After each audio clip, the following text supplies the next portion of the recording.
This is World Report. Good morning. I'm Marcia Young. U.S. President Donald Trump says he does not want to influence the Canadian election, but he is still talking about our country. Listen to what he told reporters in the Oval Office last night. I have to be honest. As a state, it works great. As a nation, 95% of Canada, what they do is they buy from us and they sell to us. If they didn't have us and if we didn't spend that money, as Trudeau told me, they would cease to exist. Trump also said he was considering raising auto tariffs again. Whether it was Trump's intention or not, these comments are having an effect on the campaign trail. Let's go to Janice McGregor in our Parliamentary Bureau. And Janice, walk us through this. Marcia, all had been quiet on the White House front. Mark Carney's closing arguments to voters this week were already having to kind of refocus voters on Canada's battle with Washington. And then last night, he had fresh ammunition. Once again today in the Oval Office, President Trump, he is trying to break us so that America can own us.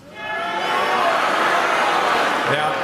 That's the answer. That's the answer, Donald. That will never happen. Ever happen. New reporting this morning from our colleagues at Radio Canada is revealing more than we were previously told about Mark Carney's first phone call with Donald Trump. Mark Carney initially told reporters that Trump had respected Canada in both his private and his public comments that day. But then Carney had paused. He said he was tempted to add more, but he didn't. Sources now reveal that Trump did bring up the idea of Canada becoming the 51st state, a moment described as not easy, but that Carney apparently dealt with it by letting Trump speak and then saying the two leaders could agree to disagree on that one. The Prime Minister's office now confirms to Radio Canada that Trump did bring up the 51st state, but denies that Carney replied he'd agree to disagree. After this tense start, the call was, according to sources, still generally a positive one, lining up with what we were all led to believe at the time. How did the other leaders react to Trump's comments? Conservative leader Pierre Poilievre today said questions on this are Mark Carney's to answer. His focus was criticizing what he thinks the Liberals could have controlled, economic policies that Conservatives think are disastrous. NDP leader Jagmeet Singh. So Canadians are wondering, well, what else is going to happen? If he's not going to tell us about a phone call, what about the details of the negotiation? And what about what he's willing to trade away? Bloc leader Yves-François Blanchet has now posted on social media that every time Liberals get worried about the polls, the 51st state comes back into the news, even if it is now calling Carney's honesty into question. Whether Quebec voters agree with Blanchet's skepticism of Carney's crisis management skills could be a major factor in next Monday's result. Thank you, Janice. You're welcome. Janice McGregor reporting from Ottawa. And President Donald Trump's campaign to deport millions of undocumented immigrants is raising questions about Canada's Safe Third Country agreement with the United States. Under the agreement, Canada can reject almost all asylum claims from people coming from the U.S. But as the CBC's Jorge Barrera found out, one family's ordeal is calling into question whether the U.S. really is a safe country for immigrants. Araceli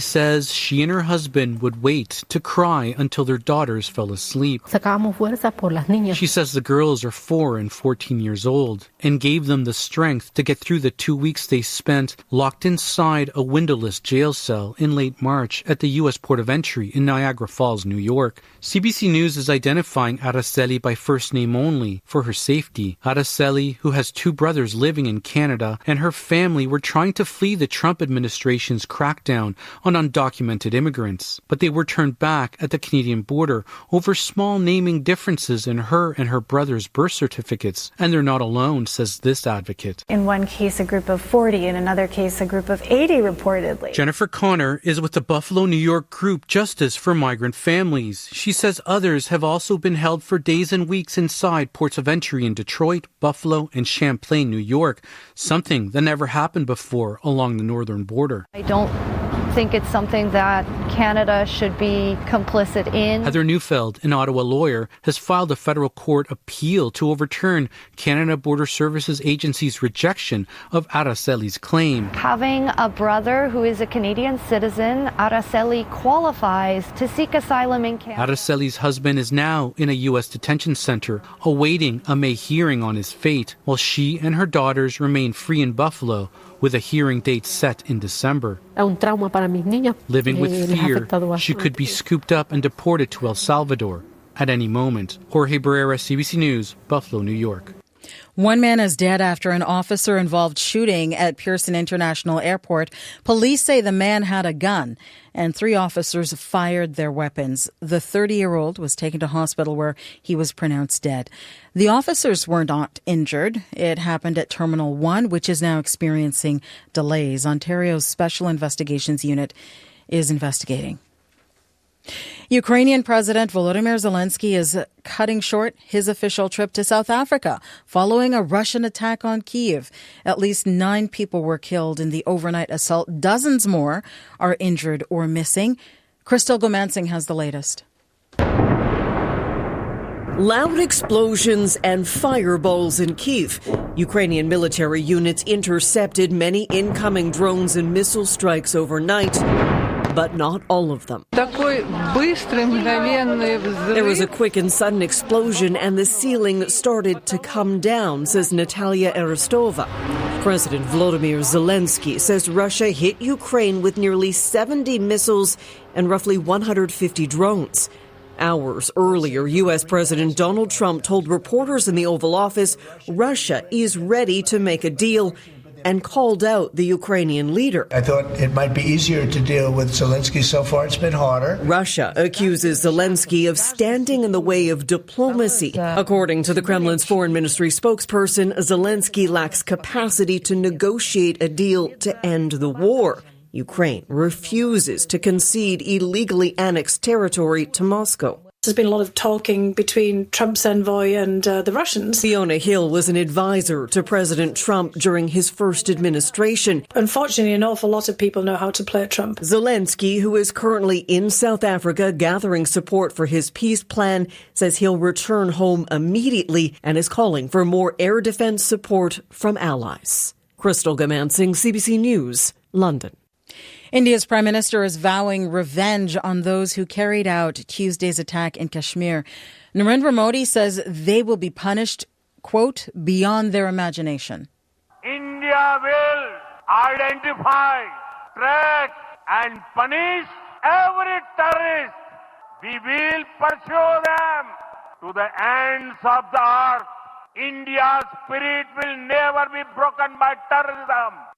The attack killed 26 tourists. Pakistan is denying any involvement, but India has closed its main border with that country. It has also expelled some of Pakistan's military diplomats and suspended a water-sharing treaty. Pakistan says any attempt to stop the flow of water will be considered an act of war. Islamabad is also suspending all trade with India.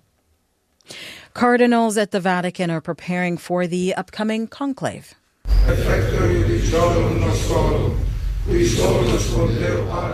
They prayed this morning ahead of a series of meetings. There's a lot of work to be done before a new pope is selected. And in St. Peter's Square, there are thousands of people who still want to say final farewell to Pope Francis. So many people lined up yesterday. The basilica closed for only an hour early this morning. Megan Williams has the latest. The doors to St. Peter's Basilica reopened this morning to welcome thousands of mourners paying final respects to Pope Francis.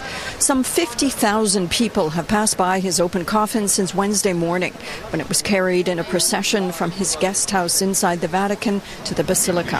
I'm here because it's a historical moment in time, and I want to be part of this, and it means a lot to me to be here, says this Torontonian who now lives in Rome. Because of the high numbers, the Vatican decided to keep St. Peter's open through the night.